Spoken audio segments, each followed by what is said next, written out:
Commission meeting this Monday, May 2nd at 6 o'clock. I'd like to start with a roll call, please. Becker. Here. O'Flaherty. Here. Pena Graham. Here. Stoker. Here. Wright. Here.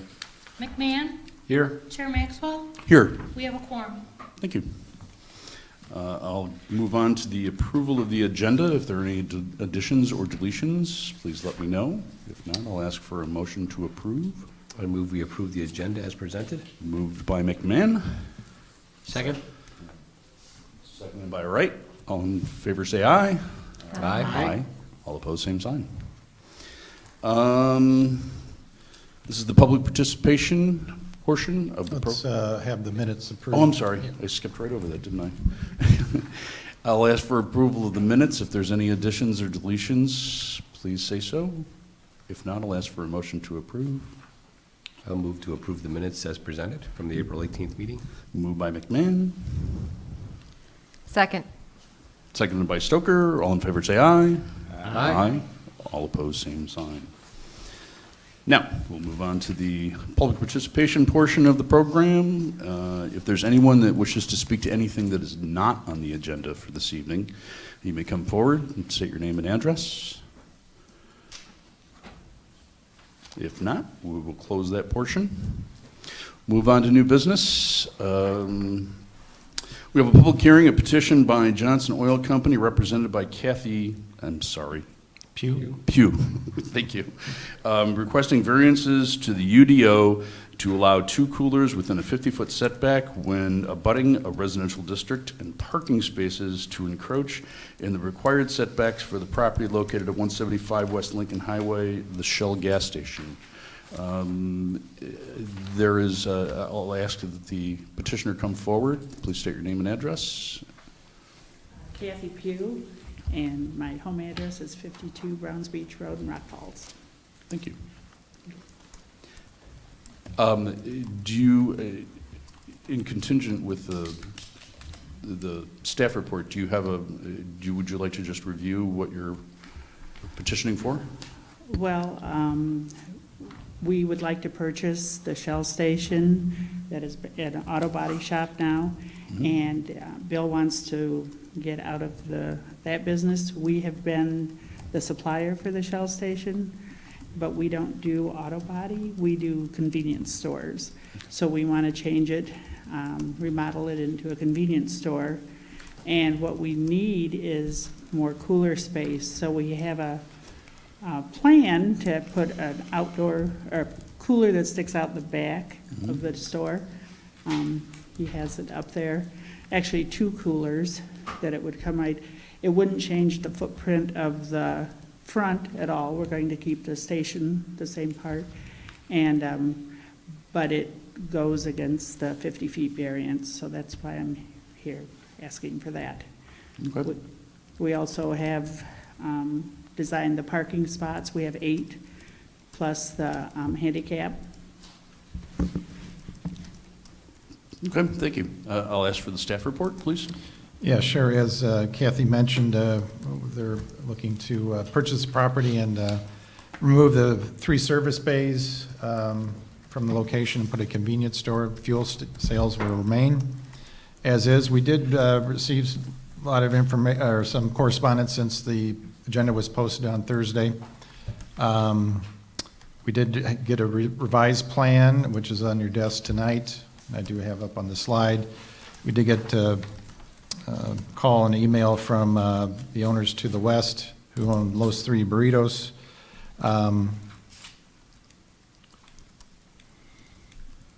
Just to the west of the site.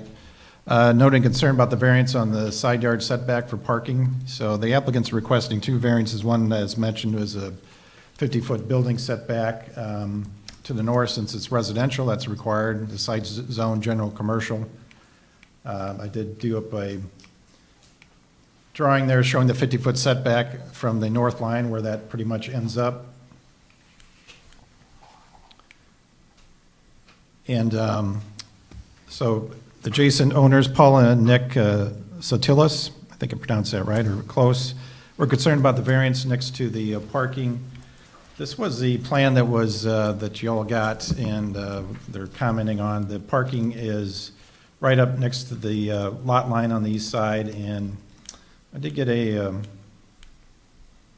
street view that shows the existing curb here, and they actually own the lot line that runs pretty much right down the middle here. So as you can see, that would cut into their access. There's a service door here, AC unit there that would be very close to the lot line, and the parking as was proposed originally would be right up against that and, cut down the sidewalk area quite a bit, even overhang, maybe even conflict with the AC unit, and their people use that side door for deliveries and employees going out to make deliveries on the food. So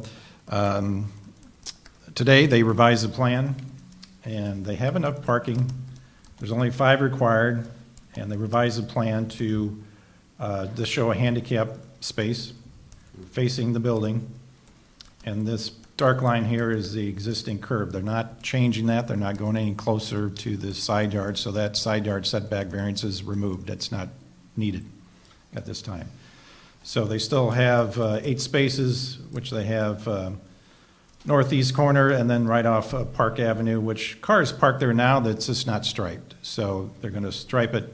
Traffic flow will be much better, safer, and they have adequate parking and the one handicap space. So that would make better traffic flow, reduce variance on the west side of the site. So that just came in today. That's on your desk. So that's the plan that we're looking at now. And looking through the requests, they note the 2 coolers on the north end. They want to make a convenience store, as noted. There's a floor plan they submitted showing the general layout. It's going to look like. Of course, the coolers have to be at the back, behind the building. It doesn't make any sense. They can't put it anywhere else. It's got to be in the back. So there's that 50-foot setback, but they can't put it beyond the 50-foot setback. It just wasn't work. So that it is a hardship here, kind of unique. It's a smaller site, been there for a long time. They are going to be, on the north side, there will be a new fence put up, 6-foot high, or 4-foot high fence on a 2-foot tall retaining wall. It's looking in the back there. It was a few months ago. So that fence is in bad shape, so that will be removed. A new fence will be put up, so there's screening between the residential and the commercial is required. This picture from one of their other facilities just showing the cooler and one of their coolers and another location. Just give you an idea what it will generally might look like. So, as you can see, they had parked in these areas where they're going to stripe now.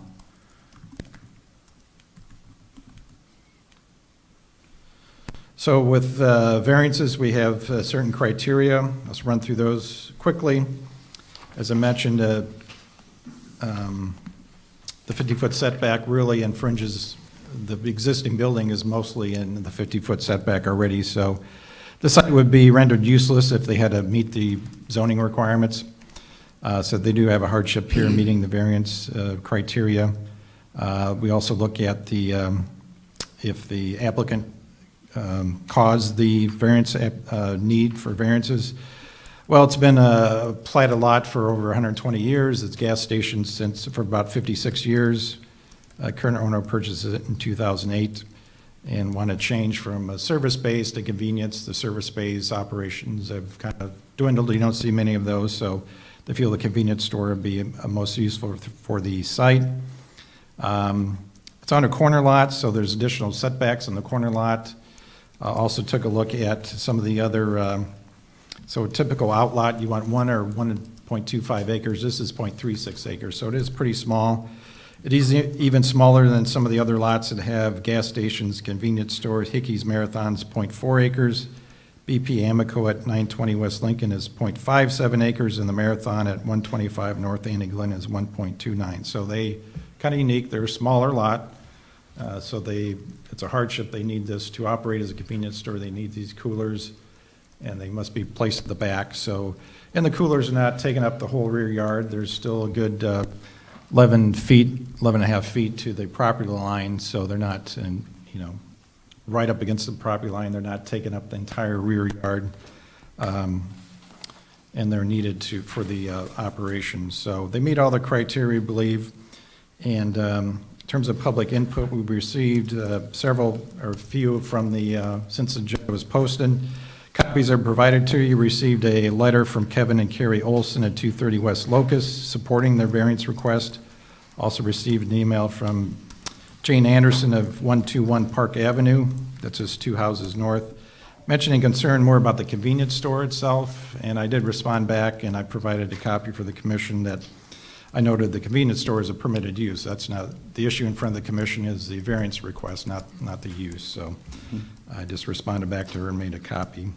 And then this morning, we received a letter from Paula and Nick Satilis from the west regarding the restaurant and the concern about the setback on parking encroaching, and plan was revised as described to remove that variance request from the west side. So, and I did talk to them, and they seemed pleased with that result and that change.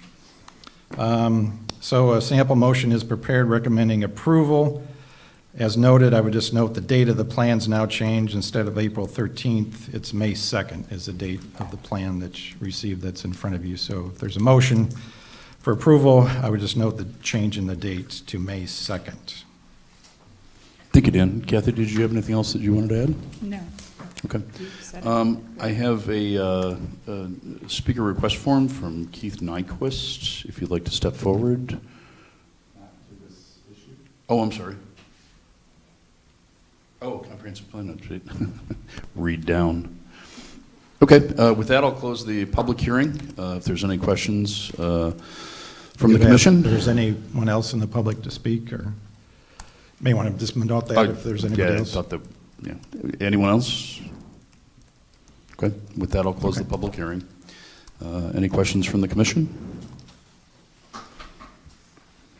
I have one.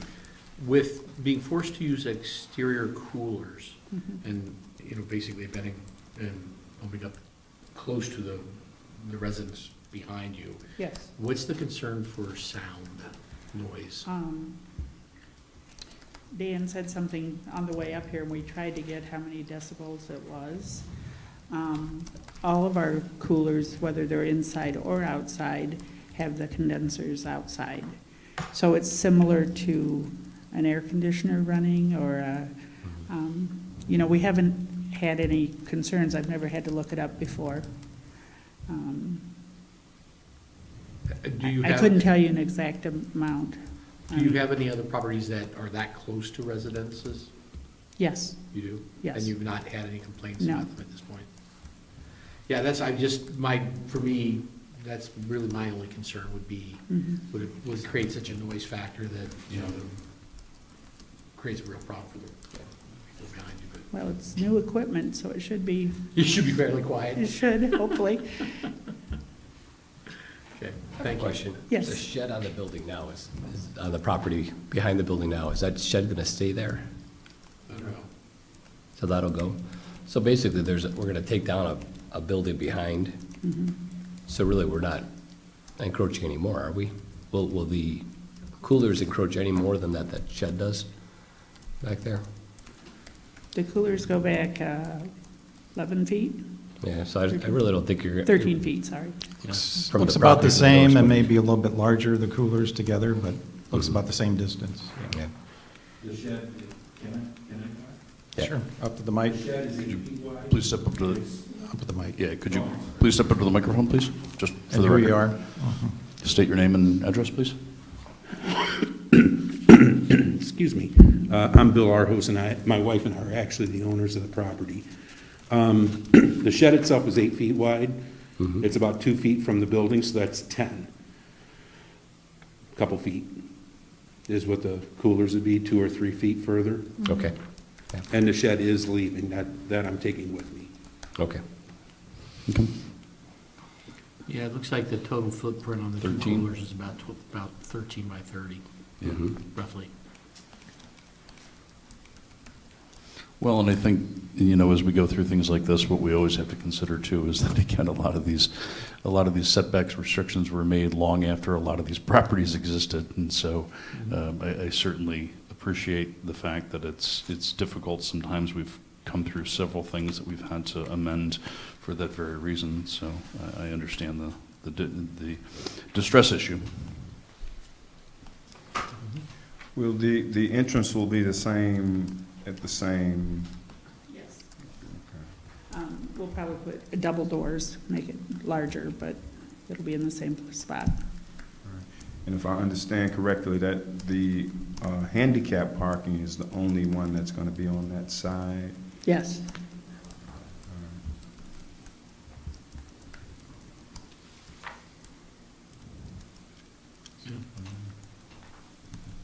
Well, it seems like the new plan addresses the one set of issues from your neighbors on the west. People on the north haven't really, the people that are directly in that pink house on the north, Right. they didn't oppose this plan.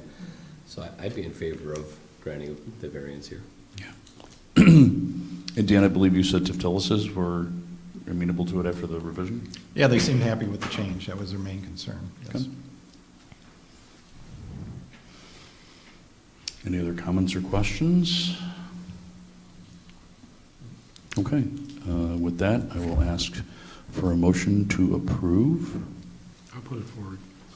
Based on the submitted petition, testimony presented, findings of fact, I move that the Planning and Zoning Commission approve a variance to Article 5.08.04 of the Unified Development Ordinance, the UDO, to allow 2 beverage and food coolers to encroach within a 50-foot building setback from the rear lot line when abutting a residential district, and from Article 12.03.6 of the UDO to allow parking spaces to encroach within the required setbacks in the front, side, and rear yards for the property located at 175 West Lincoln Highway, is shown on the site plan dated May 2nd, 2022, and labeled as Exhibit A. Still Exhibit A?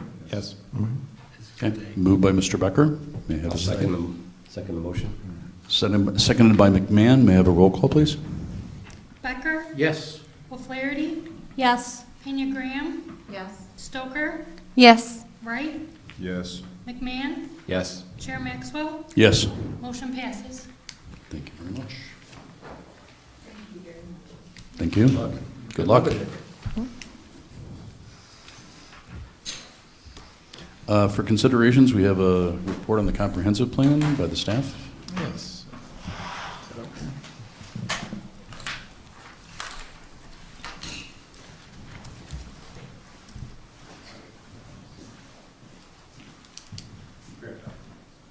Sure.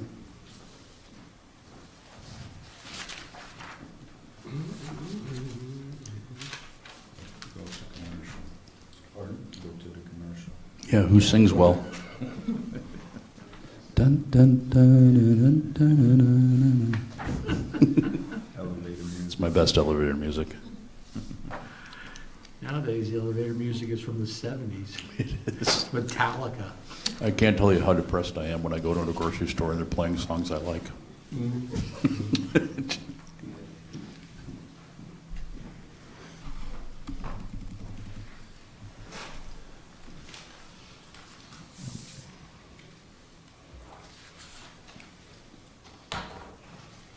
So we have, since our last meeting where we discussed this on April 4th, staff has gone through the chapters. We kind of explain in general the 5 chapters.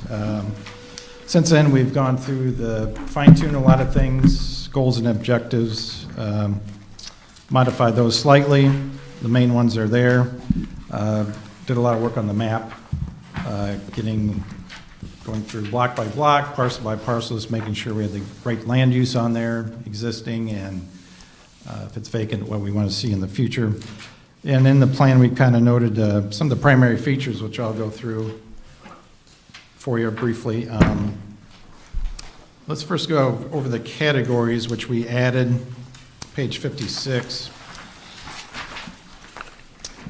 These are somewhat similar to the ones we've had that were in the 05, with a little modification, but residential, we got 3 categories: low, medium, and high density residential based on number of units per acre.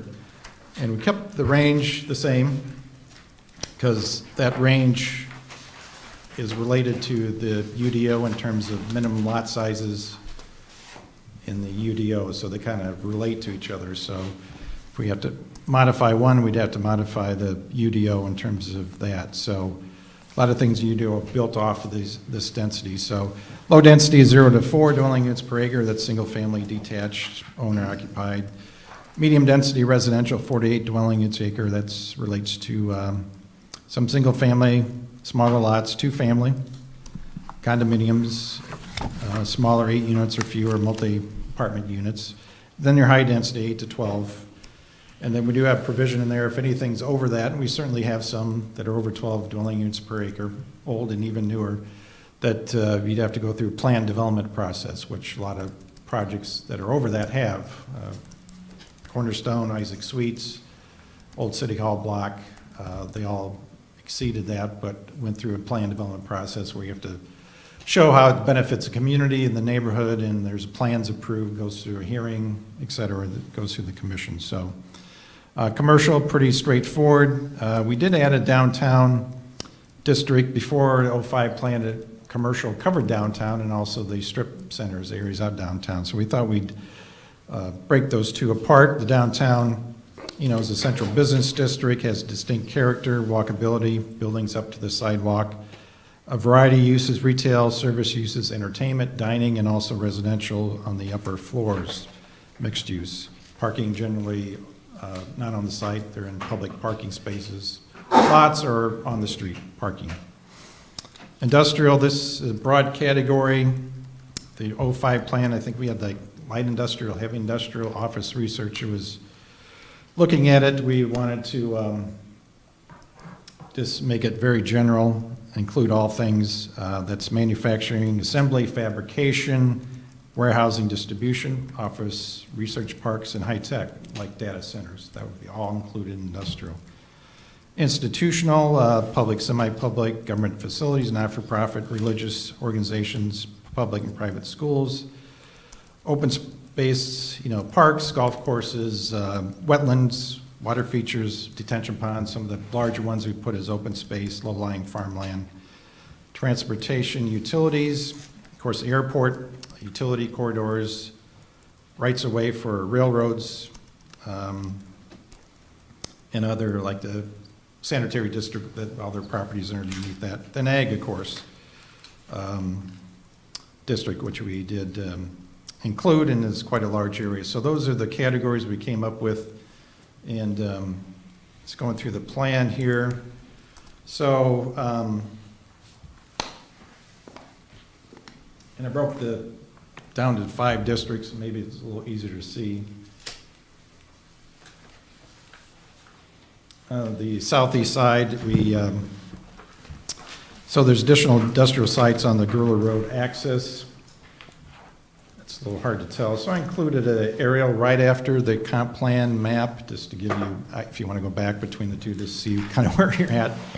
It might be a little hard, but this is I-88, the Peace Road interchange, Guerrilla Road here east to west, Meta, Ferra, Amazon here. So we have additional industrial areas on Guerrilla Road axis.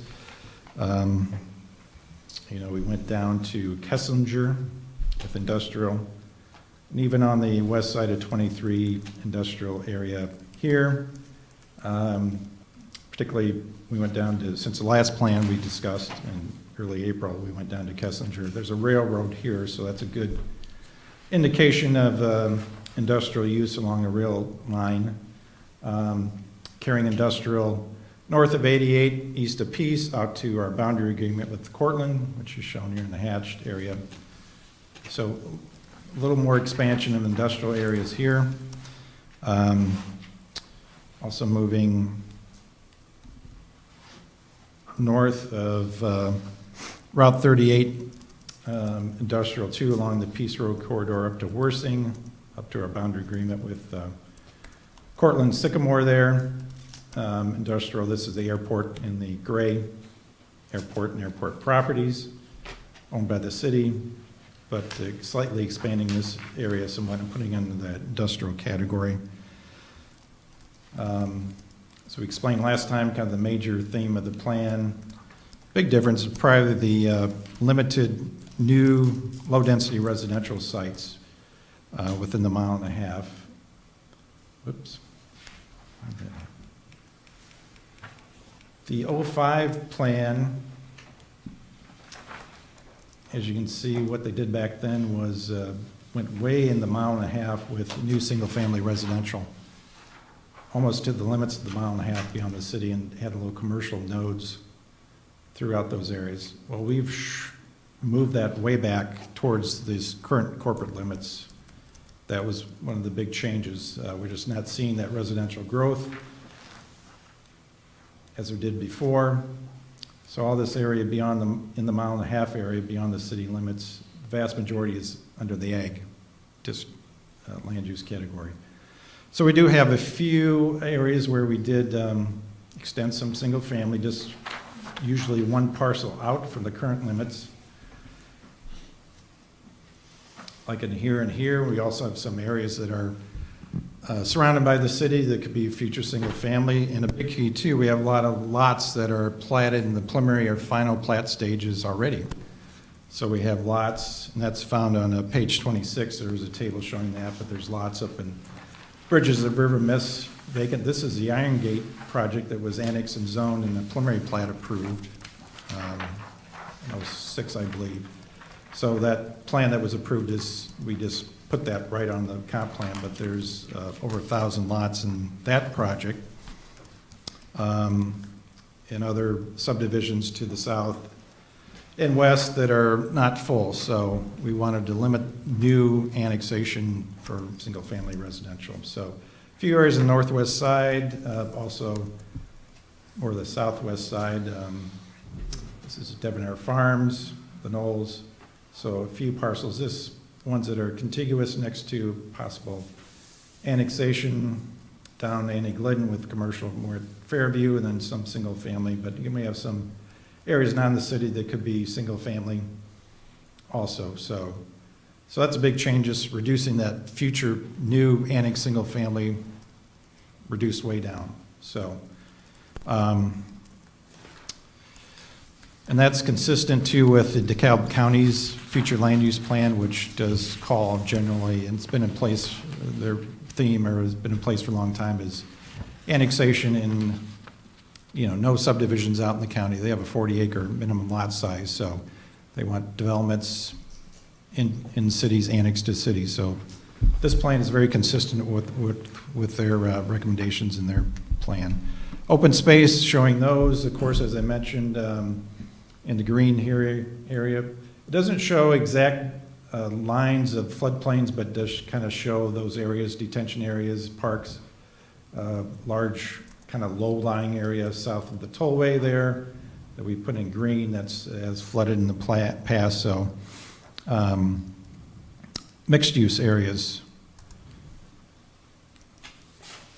We didn't create a mixed-use categories, but mixed-use commercial, residential beyond the downtown, which in the definition is mixed use. We do have a few of those areas that we've highlighted, and we've had a few approved too. Most notably Blackhawk and Hillcrest, where the old campus cinema and the soon to be demolished Hunter Hillcrest Strip Center. That's a mixed use. We're going to have a category, we just striped it with the high density residential and commercial. Here also added that at the Village Commons property on Lucinda. It's potential there. That would be a good site for, a higher story with residential above and commercial below. Of course, we added that for the Isaac Suites, which is mixed use on the plan. That's, get my cursor to work. Oakland and Route 23. And there's a few other existing mixed-use areas that we did include also. NIU's properties expand a little bit since 05, so we recognize those. A lot of time was spent on just, which really doesn't show here, but we spent a lot of time, which was good. We needed that to go neighborhood by neighborhood, parcel by parcel, let's make sure we got the right, land use that we wanted to see on the site. So there's a few areas where we did spend some time, and we will talk about South 4th Street a little bit, and that was recommended for maybe a overlay district or maybe a future study, corridor study area. So we did have some areas where, in Pleasant Street, true, where we have a lot of commercially zoned areas, but it's single-family homes there. And I think the approach was, let's try and, recognize that, but on Pleasant Street, we did cut back on the amount of future commercial, recognize existing commercial, and maybe some low expansion, but for the most part, that's maintained as, that there's been no commercial expansion along there. So recognize the commercial that's there now, and the rest maintained under a single family. We don't see that changing to commercial strip. That was, I think, forecasted many years ago, but that really wasn't happened. So we also, we talked about the mixed use at Hillcrest and Blackhawk. And so that's a general overview of the map. It's pretty good order. Kind of next steps, we have to look at, probably add an implementation chapter, although the goals and objectives are kind of gives direction on what to do. But that will be more like schedules and strategies to go about those, like a South 4th Street study. So once the commission's finish your review and you're comfortable, you'll see it again. We have to have a public hearing, official hearing in front of the commission down the road. But once we get a pretty good draft, then we'll probably have planned on having a couple open houses for the community to come view those documents. We'll share the information with other taxing districts, other stakeholders to get their input too. So after the open houses, all the other input, then we'll come back to the commission with the hearing this summer. We have an official hearing, make a recommendation, we'll go into the council, and they'll take a final review of it and vote, hopefully by end of August, we're anticipating. Okay. So with that, I think I'll just leave it open to comments or questions from the commission and or anybody from the audience, if there is anybody. We did also include, it's on, let's see what page that's on, 57, breakdown in land uses.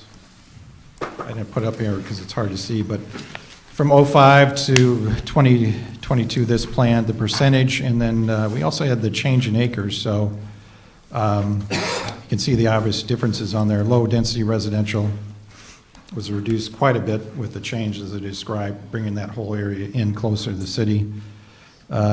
Acres dropped a little bit, medium density residential, high density went up slightly. Commercial was down quite a bit, but that was related to the 05 plan, which had these commercial nodes at intersections out, way out in the 1.5 mile area that obviously never developed. So those have been removed. Is that 8,000 acres in 2005, be part of that, was that the Iron Gate expectation for development of Iron Gate? Not Iron Gate, this is, I'm looking on page 57. The commercial. Low density? What's that? I'm sorry, in the low density? Oh, low density. Yeah, low density were 8,800, expectation was 8,800. Yeah, that was from this large area of low density residential in the entire 1.5 mile area, way beyond the current limits, which is no longer there. That's ag now, so that's why the big drop in low density residential. 2007. Yeah. And commercial slight dip because of the additional commercial they have projected in these single family areas, which never happened. Industrial up about 860 acres, which, areas on the southeast, east side, which I explained, expanded. Institutional, a little increase. I think that was just more of a recognizing, properties that were institutional, actual institutional, but were recognized some other land use in the 05 plan. Open space reduction, I think that was just, the 05 plan seemed to have a lot of additional green area that probably went way beyond what was really open space or wetland areas. So that was better defined in the current plan.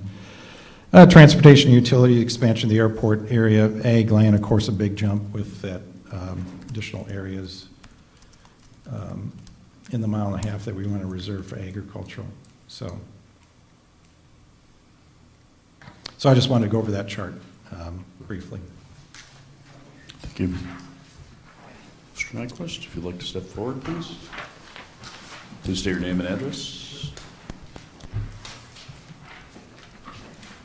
Keith Nyquist, 18 Greenwood Court, Dekalb. First, I want to say thanks to the Planning and Zoning Commission. I know that this is a job that has a lot of homework, and doing it for the betterment of the community. So, just want to say my appreciation for that.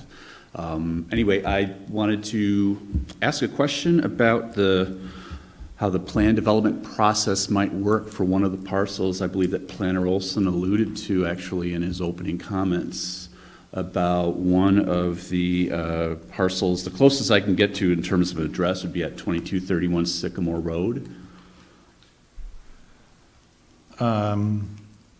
What is there? What is Well, currently the building is the, reference or something? that we- sure, it's the NIU Art Okay. Got it. Annex. And so, looking at the draft material for tonight's meeting, I noticed that that had been, I believe, recommended but not voted on and approved to be a mix of high-density residential and commercial. Yeah, we have that on the plan as mixed, high-density residential and commercial, Right. but nothing has come forward with that site in terms of official zoning. So this is just a recommendation for the future.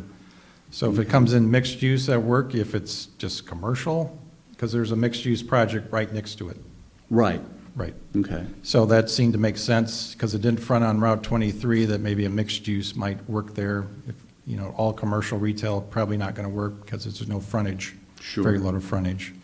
So that's a recommendation for perhaps a mixed use. But if anything comes forward, it's zoned single family now, so anything comes forward for mixed use or commercial or high-density residential has to come through the Planning and Zoning Commission and for review. Just for my own clarification, that's the old Scorberg building, right? Yeah. Yeah. Got it. I'm dating myself. So that we did show as mixed use. That's very hard to see here, but it's right in this area, I believe. Well, if a plan were to come down that would be consistent with some of the other high-density residential buildings that have gone in the last 5 years or so, just speaking as one person who lives in that neighborhood, I believe that would be pretty inconsistent with the use that the people who live there now would find beneficial. Yeah, and if something did come forward, there'd be a rezoning, and any property owner within 250 feet would be notified of that and allowed to comment and speak, but So, but I understand this plan right now is simply a staff recommendation that the commission then could approve or change that if they wanted to. well, this is a draft, so there'd be feedback from the commission, and then the community, and then eventually the city council would have to approve it by Okay, late summer. Well, I guess we look forward to Yeah. talking about this at a future meeting. Sure, yeah, thanks for your input, Thank you. yeah. Thank you, Keith. Anyone else like to speak to it? And if not, then I'll ask for comments from the commission.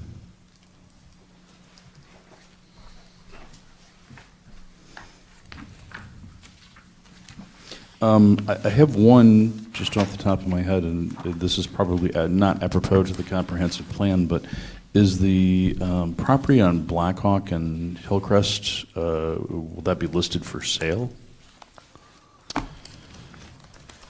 Yeah, we're going to sell that, Okay. but we'll be under control in terms of what will go there, of course, Sure. as the property owner. So demo can start next week, and then we'll, have that for sale. I'm looking for a mixed use there. I think that would work best. Of course. And fit in with the AGN plan, which did call for that in Okay. that review.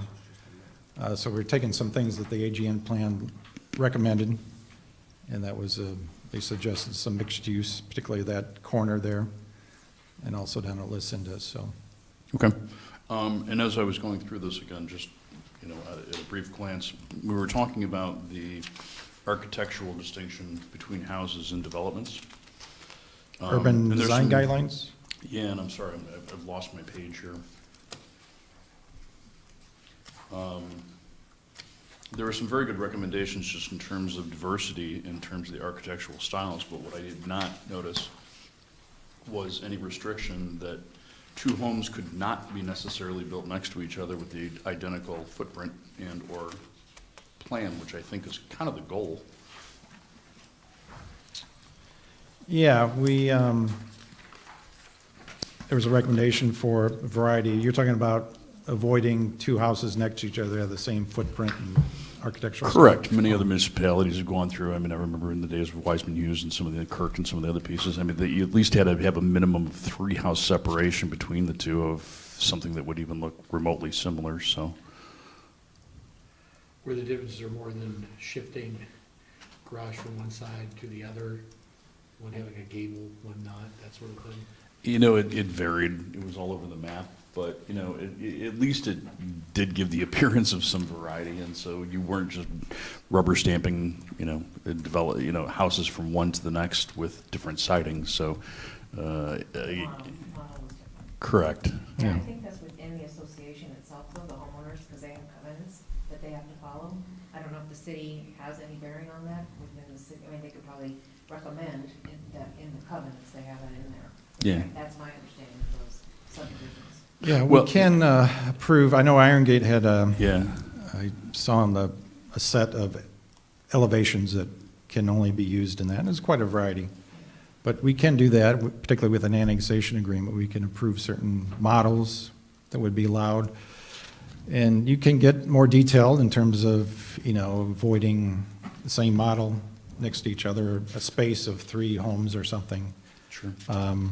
That could be written in. We do it, yeah, this is a general statement about a variety of facades and elevations, but we could add something a Or little bit distinct more language. tougher on the, having them right next to each other. or something. Okay.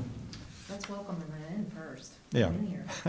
Oh, no, I agree. I thought we needed- But I certainly don't think we want cookie cutters at the same time. I mean, That would be a great problem to have, right? Is that word an issue? yes and no. I mean, I knew there's some developers were, back in, the 2006, 2007 days, were kicking up houses like they were sheds, and they were not great quality, nor were they differentiated from each other. So you have some subdivisions that were not well-built and look identical. And, I'm not saying that we want to reject them because of that, but, Have a little bit more control. yes. And these are recommendations. Obviously, they would have to come before us anyway. Yep. Yeah. Yeah. Come first. Yes. Right. We're lenient.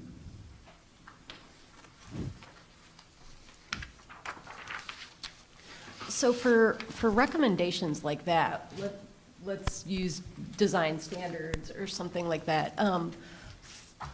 From us, would you like us to find out what other communities do that works? So let's say we know Community X has done a good job dealing with newer developments.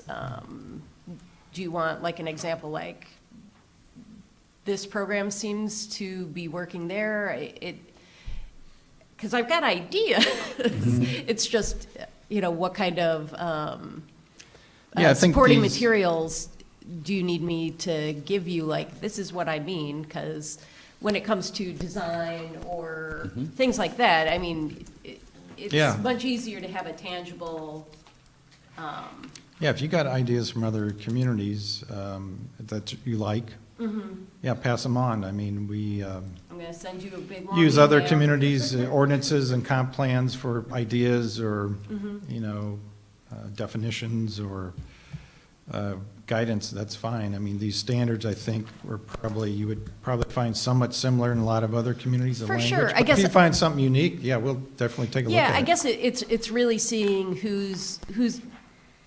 what's been successful for others and how has it gone. And I'm not talking about stuff that's happened in the last 5 years, but maybe something that happened 20 years ago. And how has that been maintained and how have they grown off of that? Because that, I mean, really is a better gauge of how continuity with development would work, would Yeah. be a longer period of time. So, Yeah.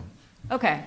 I'm That's gonna fine, just send you a and- bunch of crazy talk, and it's gonna, Yeah. it's gonna be. If the commission wants to include that, that's fine, Okay. yeah. Okay.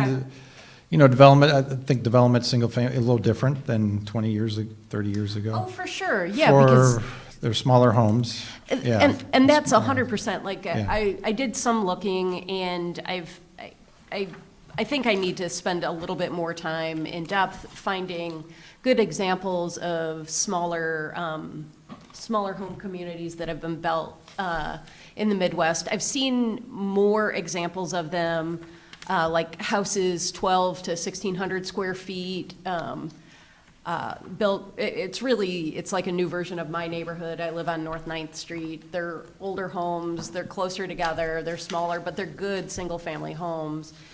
Who's been able to get new neighborhoods like that built successfully? I know a lot of it happens in Texas, and in the Carolinas. It seems like those have been successful there, but I'd like to find more examples of stuff like that. Yeah, in- that'd be good.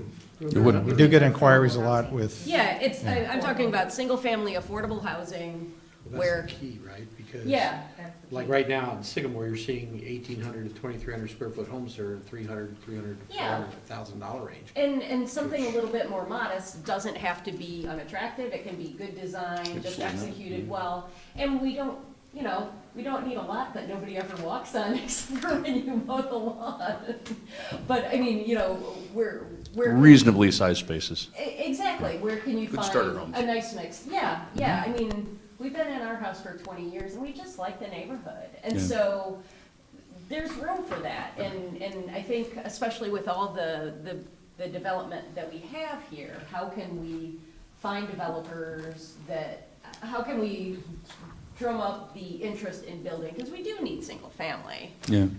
We don't need thousands of single-family homes, but we need a couple hundred probably. The schools, have good schools, you bring in the people. Yeah, Absolutely. so, I think the key is if we're looking to encouraging developers to come into the community, especially for smaller, more affordable homes, is looking that they have at least 4 or 5 models. Because if they're gonna come in and they're gonna put in that size home, mhm. they're probably looking at wanting to put in at least 40. When you say 40, Yeah. 40 homes. Mhm. And you don't want, I was out,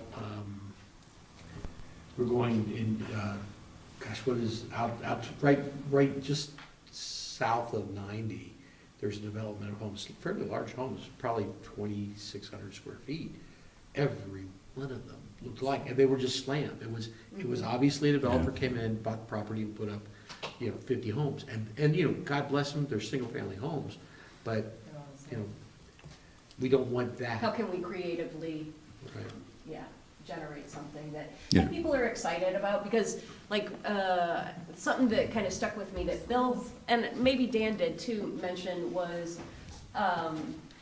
the kind of dip in age of residence that we have here, where we've got a bunch of young people, we've got older retirees, but there's fewer middle-aged types, which I would fit squarely in that. And having those single-family homes, it would be a enormous way to at least build up that demographic, the Well, and to that point, 35 to 55-year-old. I mean, obviously, John Pappas has tapped an an unknown need that we probably didn't predict in terms of renting too, but I think that would be a wonderful alternative to have those types of single-family starter homes Oh, yeah. in developments No, around I here. think there's room As for an both. investment, yeah. It's room for both. No, because- and I'm certainly not taking anything away from what he's saying, but, Yeah. or has done, but I think that there is definitely a need for He people. brings them in with a good apartment, then they decide they want to stay here longer. There you go, there you go. But they just don't want to share walls anymore. Yeah. So, it's probably a similar step all of us took at different points in our lives where I don't want somebody above me and below me. Yeah. But, okay, that was it. I'm going to make a crazy email. yeah, we do get like fairly amount of inquiries occasionally about tiny homes. Mm-hmm. And used to call it granny flats, or Yeah. want to put apartment Yeah, and- above their garage. Mm-hmm. But have 2 units on the lot, which, if it's single-family zone, it's kind of an issue with the minimum lot size and, But I think that might be something that's that would be something we worth can- talking about, yeah. because not every lot would be would it be suitable? But, you know, I can think of, Area somewhere. I can think of, like, my neighborhood, there's definitely, like, I don't know if my lot would be suitable for that, but the house, like, 3 down totally would work because of the size and physical shape, and, Yeah. and so that might be something to, Yeah. for us to be a little bit more open about. Not every neighborhood, not every lot, but, And we do have statements in the objectives in residential about promoting affordability, new yeah, subdivisions. okay. We certainly can expand on those. And And Dan, develop them a little bit further. excuse my naivete on this point, and this is not necessarily apropos to the comprehensive plan, but, you know, when we say that it's zoned single-family residency, how is it, and I'm hoping you can explain it to me, that there's so many houses in DeKalb that have been split into 2 and 3 flats over the years, and is there something that's barring that from happening again?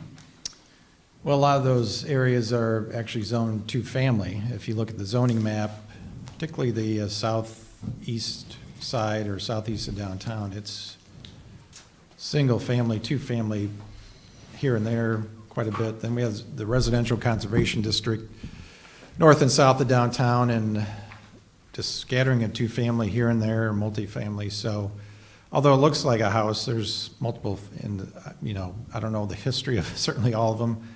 I assume most of them were put in per the ordinance, zoning ordinance at the time.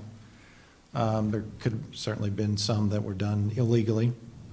That's hard to determine, but the zoning is written now where it's hard to add those now.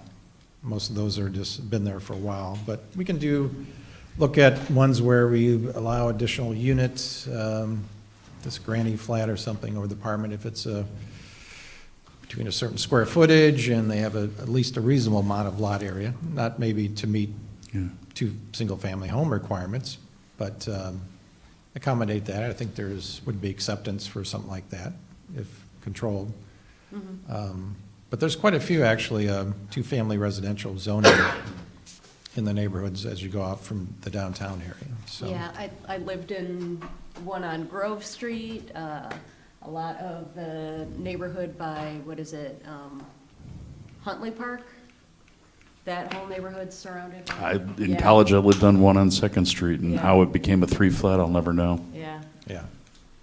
but a lot of that stuff, I did think that ordinance had changed, so. Yeah, and the comp plan, we didn't do that the way the comp plan, and it was done in '05. If you look at it, you know, each lot's not looked at like that. Trying to get the one that show that the best. You know, here's the downtown areas. Like south of downtown, from the downtown to Taylor Street, they put as medium-density residential with a few high-density, and those are only ones that are apartment buildings, truly, built Yeah. two-story, usually apartment buildings. Like Halverson stuff. But you go through this area, there's a bunch of two-family zoning all in this area, quite a bit, so. And they did that north of two, this more of a medium-density category up to a certain road, then beyond that, low density. They don't want to go through each lot in this kind of, well, that one's high, that one's medium, that one's, you know, it would just be, I think the pattern, the intent is to kind of medium-density residential, but, you know, the zoning prevails, whatever the zoning is, that dictates what they can do. The comp plan is just more of a guide for that. Well, and ultimately, I don't know, in some cases, I guess it would almost, you would hope that you could grandfather those back, but I don't know that that will ever happen. Yeah, they're legal, non-conforming, those locations. We got quite a few, and they can continue. You can even sell the property, and there's no requirements for zoning conformance Sure. in the city for that. Going back to the architectural standards real quick, too, we were also talking about industrial, or not industrial, but businesses downtown, other businesses that are being constructed as far as architectural standards are concerned to try to blend in with the community. I know you had some verbiage in here about that, but does anybody else have any other opinions about it? I mean, just in terms of making sure that what we're developing blends in with what we have in our surrounding areas? That's part of my crazy email. Well, and you'd also indicated the potential for signage as people come in to town and exit town, more a unified Yeah, design kind of aesthetic. unified, yeah, something Yeah. that would. Yeah, entry point signage, Yeah, yep. because it's crazy right now, where there's one logo from, it's Yeah. better than it was. Yep, we have Um, that direction to get the entrances all Yeah, identified, uniform look. That and with parking, I mean, right now. Downtown parking, downtown yeah. parking, there are lots all over, but there's no indication of how to get to them. Mhm. Um, Yeah, we have recommendations in that for wayfinding, they call it, you know, Yeah. signage that gets you where the correct location. and- I got a town that did a good job at that. Yeah, okay, I look forward to it. You gonna copy us on that? I can send it to him, and then they Yeah, can I'll share it disseminate with it that him. way, it. or else it's then a violation of the Yeah. Open Meetings Act. Just tell them OMA. not to edit it, Yeah. so we can see all of it. So you'll see, it'll kind of look like a bunch of magazines being cut out and taped to everything, yeah, with links. That's kind of what it'll look like, so. Like, you used up all the glue in your hardware store to make. 100%, yeah, and chewing gum. Is that duct tape? I think we have a lot of stuff to think about. We Oh, do. yeah. One last quick question too, and forgive me, one of the issues that we had voted on a while back was on Lincoln Highway, East Lincoln Highway in an area that was scattered, light commercial and residential. I mean, it kind of hopscotched through the whole thing. That's back in the concrete area. I didn't know if maybe there was a way that we could try to make it all conforming to a certain degree or allow both. I think you're talking about the area that was single-family but zoned light commercial. Correct. And they just try to get a loan, and there's pretty strict on, they want to make sure that if it's destroyed beyond 50%, that can be rebuilt as the use that was there before single-family, and Correct, and the rationale, our of course, being regulations that we want to require make you it have as to build it per the we want to zoning, make it as like attractive commercial. as So possible. they got it rezoned, so we did address that. I mentioned that on Pleasant Street too, but we did that on East Lincoln Highway. It's hard to see here, but tried to at least get the recommended land use to match the zoning. So we did recommend for that stretch on Lincoln Highway, most of it single family instead of commercial. Now, the zoning still maintains light commercial. So it's kind of hard to rezone somebody's property without their authority, so but on the plan, at least we give the recommendation to single family. So if they do come rezone it, say, yeah, we do call for single family there, so that'd be more apt to approve that. But yeah, that was a thing that's kind of evolved the last couple of years that we did see that we may have to go into some areas and look to, because like Pleasant Street, there's a lot of commercial zoning along there that covers residential, and it's never really happened, so maybe the need to look at that area further and get the zoning to match the land use Sure. a little better.